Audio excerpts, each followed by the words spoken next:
네, 픽 인터뷰입니다. 오늘은 세금 문제를 고민해 보려고 하는데요. 세금 전문가십니다. 참여연대 조세재정개혁센터의 신승근 실행위원 모셨습니다. 어서 오십시오. 반갑습니다. 네. 신승근입니다. 직업으로 하시는 일은 다른 일이시죠? 네네. 네, 어떤 일을 하고 대학교에서 계시죠? 교수를 하고 있습니다. 네. 네네. 가르치시는 게 복지행정학과인데요. 저는 네. 재정 정책을 전공을 해서 네, 재정 쪽으로 많이 가르치고 재정, 있습니다. 세금 네. 문제네요. 그러니까 한번 오늘 전 좋은 말씀을 듣고 싶은데 일단은 지금 윤석열 정부가 그러니까 조세 재정에 대해서 방향, 방침 이런 걸 정한 상태죠. 네네. 그렇죠. 평가를 좀 해주신다면. 지금 참여연대 조세재정개혁센터에서는 저희가 이제 회의를 했는데 네. 저희가 보기에는 재벌 대기업에 대한 종합 선물 세트다. 재벌 대기업에 네. 대한 종합 선물 세트다. 예. 그렇다는 건 한두 가지 도와주는 게 아니다. 뭐 이런 거네요. 그렇게 보고 있는 거죠. 네. 예. 어떤 면에서 그러셔요? 일단 이제 이번에 그 세법 개정안을 보면 네. 첫 번째 이제 법인세 최고 세율을 과세 표준 3천억이니까 네. 과세 표준이라는 것은 뭐 근데 요즘 세법에 대해서 많이 아시더라고요. 네. 일반 시민들이요. 네. 그러니까 수익 금액에서 이제 비용을 뺀 거거든요. 네. 그러니까 이익하고 좀 비슷한 개념인데 3천억이 넘어야 돼요. 네. 그 구간에 세율이 25%인데 그걸 3% 낮추겠다는 거거든요. 그러면 그 네. 3천억 원이 넘는 기업은 한 한국에 100개 정도 되는 거죠. 100개 정도. 네네. 그러면 대부분 대기업이라고 봐야 되겠네요. 그렇게 봐야겠죠. 네. 네네. 이 대기업에 대해서는 법인세를 25%에서 22%로 낮춰주겠다. 그렇죠. 그럼 실제로 그 3% 낮춰주는 게 어느 정도 선물인 건가요? 일단 네. 뭐 세금으로 따지면 뭐 한 4조 원 정도 되겠죠. 4조 원 네, 정도. 세수로 보면. 그러니까 네. 국가가 벌어들여야 될 수익 4조 원을 네. 과감하게 포기한 거네요. 그렇죠. 네. 그래서 이제 저희가 이제 문제로 생각하는 것은 이게 지금 처음 있는 일은 아니고요. 이 네. 정권이 바뀔 때마다 이런 일이 있었는데 이명박 정권 때 법인세 인하를 했고 그다음에 박근혜 정부 때 네. 법인세 인하를 했는데요. 그러면 예. 이명박 정권 때는 얼마로 해준 겁니까? 정확히 기억은 안 제 나는데 기억에는 예, 25%를 22%를 했던 것 같아요. 예, 그 정도 되는 것 그렇죠. 같습니다. 네, 예, 네. 박근혜 정부 때도 25% 20% 그러면 인하했거든요. 문재인 정부 때 그걸 정상화했고 네네. 다시 또 인하하고 이런 맞습니다. 게 반복되고 있다 이런 네네. 말씀이네요. 네. 또 어떤 게 종합선물? 네, 이제 두 번째는 이제 고가주택 보유자 네. 다주택자에게 유리하게 종합부동산세 등을 이제 개정한다라는 네. 거죠. 예, 그래서 지금 2020년도 수준으로 세율을 낮추겠다는 거거든요. 네. 종합부동산세 세율을. 그래서 이제 지금 부동산 가격이 아직 안정화가 안 됐잖아요. 그렇죠. 저희가 종합부동산세를 인상을 한 거는 주택 가격이 떨어지지 않고 청년들이 주택을 보유한다는 희망을 잃었잖아요. 그래서 네.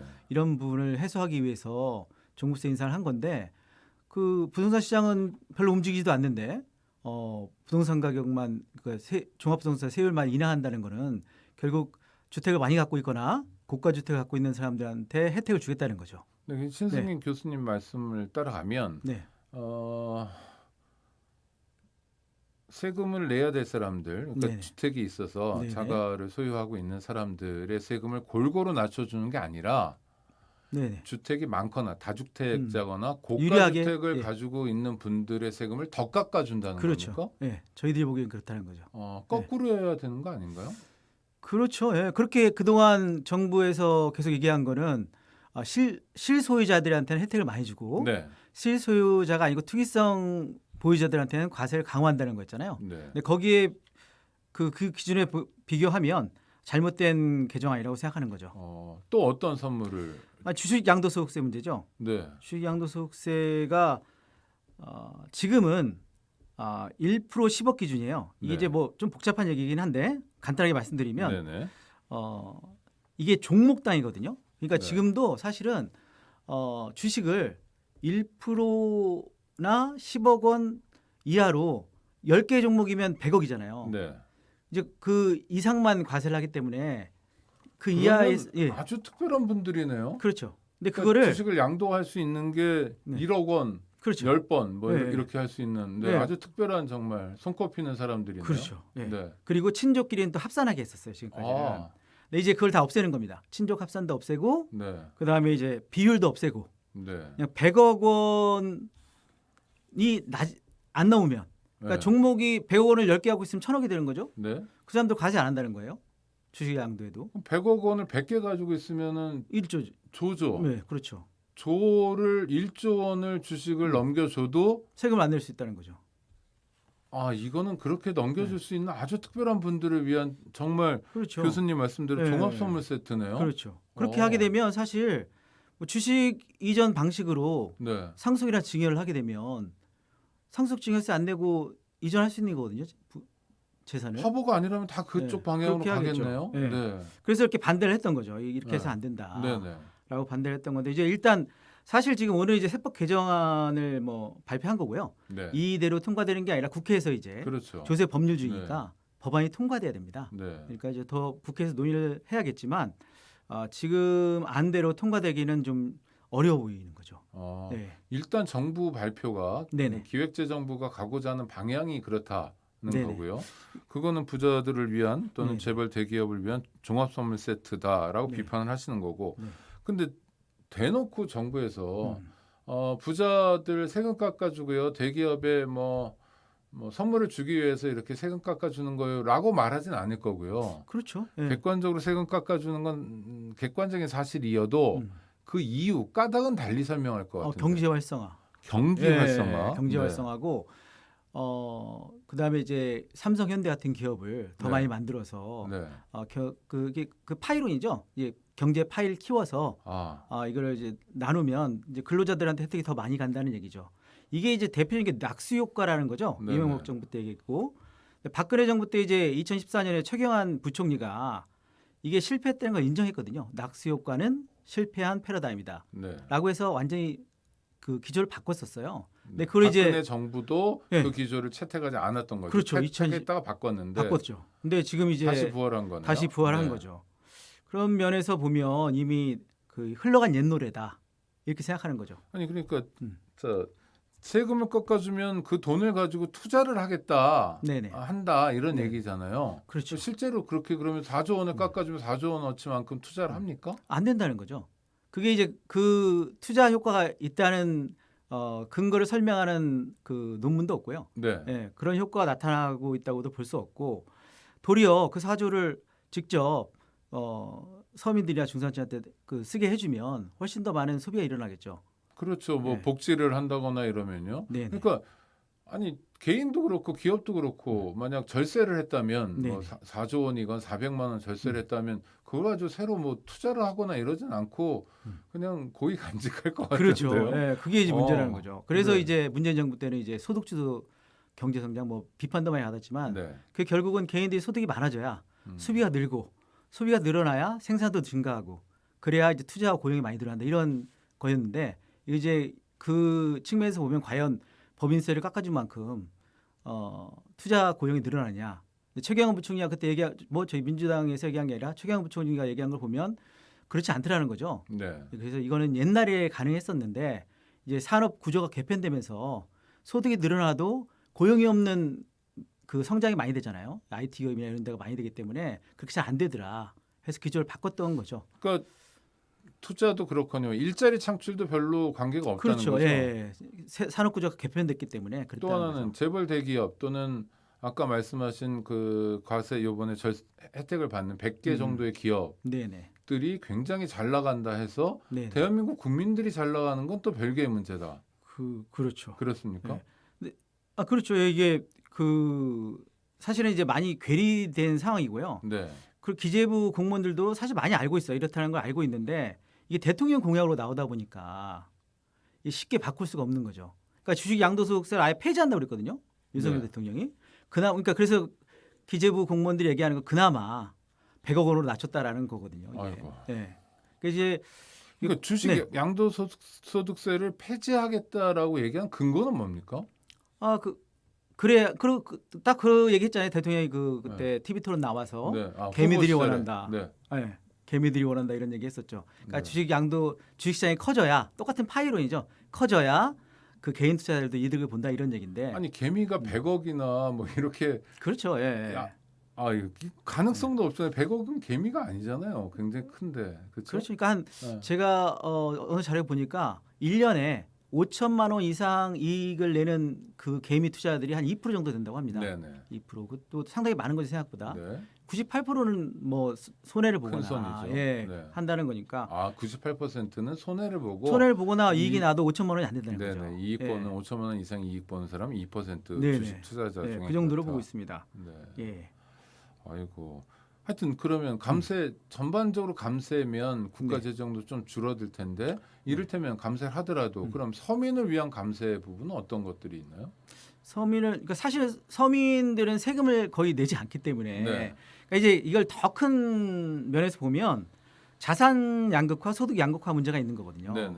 그러니까 너무 많은 차이가 나는 거죠. 양극화가 돼 있기 때문에 소위 지금 말씀하신 서민들, 그러니까 근로소득자가 한 1,800만 명 되는데요. 네. 한 900만 명 정도는 이제 1년에 연봉이 한 2,400만 원이 안 돼요. 네네. 이 사람들은 세금을 안 내는 거거든요. 네. 그거 가지고 과세미달 또 얘기를 하고 있는데 소득이 안 나니까 세금을 안 내는 거거든요. 못 내는 거죠. 예, 못 내는 뭐, 거죠. 내고 예. 싶어요. 많이 벌고. 그렇죠. 네.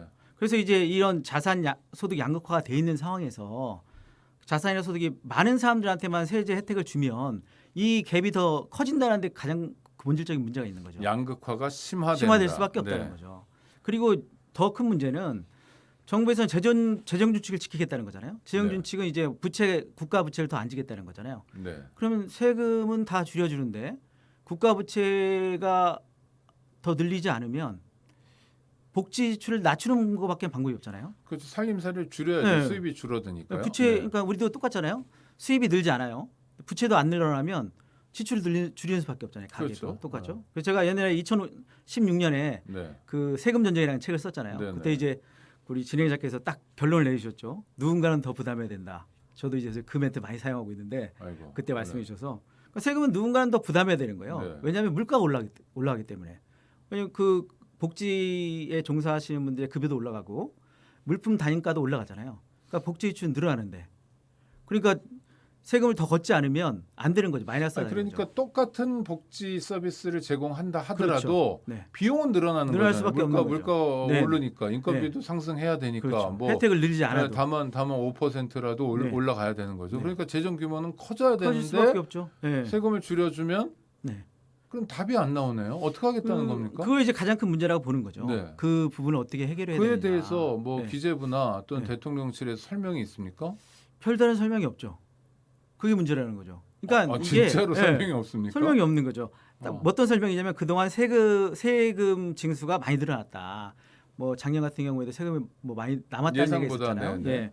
그런 얘기를 하는데 그건 이제 아무도 알 수가 없죠. 내일 네. 일을 우리가 알 수 없으니까. 네. 그러니까 뭐 지금 그 어디죠? 그 전쟁을 하고 있는 러시아하고 우크라이나 네. 이런 걸 통해서 이제 원가도 많이 올라오고 이런 일이 벌어지듯이 그 조세 수입이라는 게 상황에 따라 다 변할 수 있기 때문에 우리가 예상한 대로 되지 않거든요. 그러니까 우리는 원칙을 고수하는 수밖에 없다고 생각해요. 국가 재정이라는 거는 원칙을 고수하지 않으면 큰 문제가 발생할 수 있는 거죠. 네. 그래서 조세라는 건 원래 정책 효과를 위해서 만들어지는 게 아니라 국가 재정을 위해서 수입을 하기 위해서 만들어지는 게 가장 큰 그 중요한 원리거든요. 네. 그러니까 국가를 지속 가능하게 발전하기 위해서는 조세 수입이 계속 늘어나야만 하는 거죠.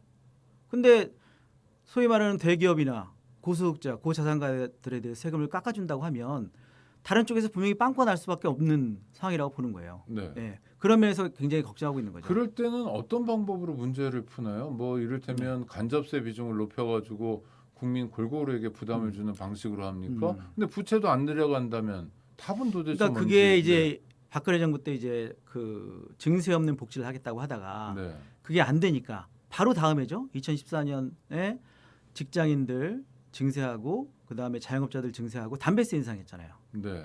그러니까 맞아요. 한 갑에 2,500원인 담배를 4,500원 4,500원 올렸는데 이게 담배 값 인상이 아니라 세금 세금만 인상한 거죠. 담배세 인상이었죠. 네네.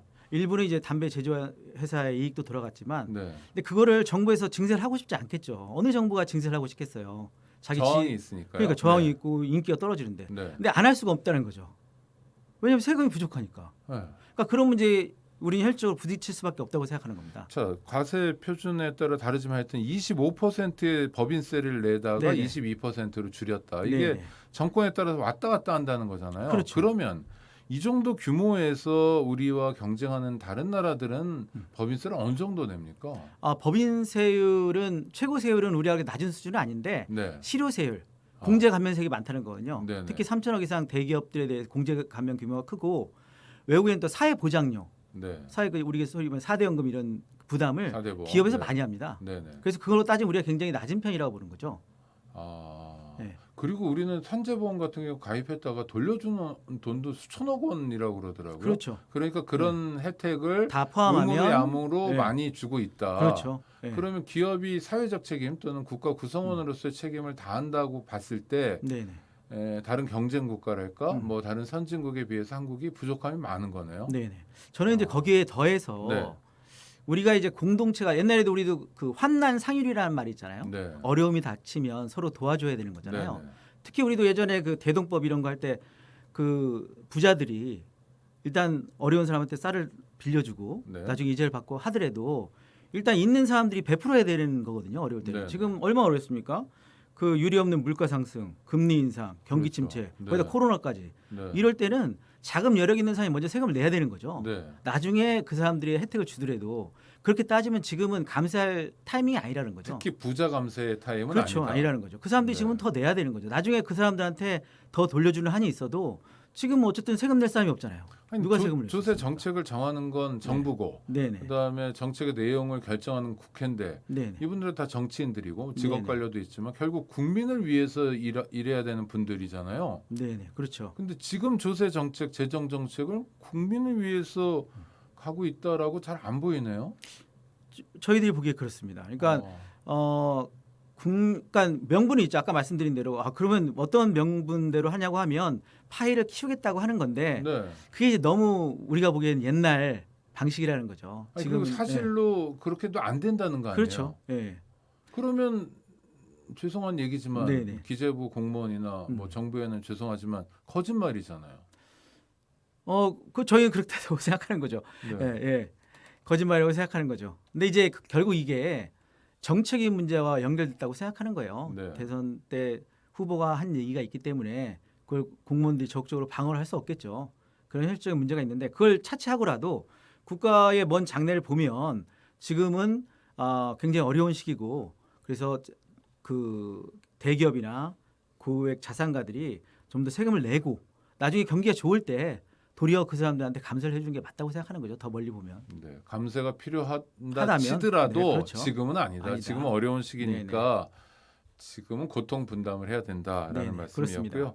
오늘 인터뷰 함께해 주셔서 감사합니다. 신승근 참여연대 조세재정개혁센터 실행위원과의 인터뷰였습니다. 네, 감사합니다. 감사합니다.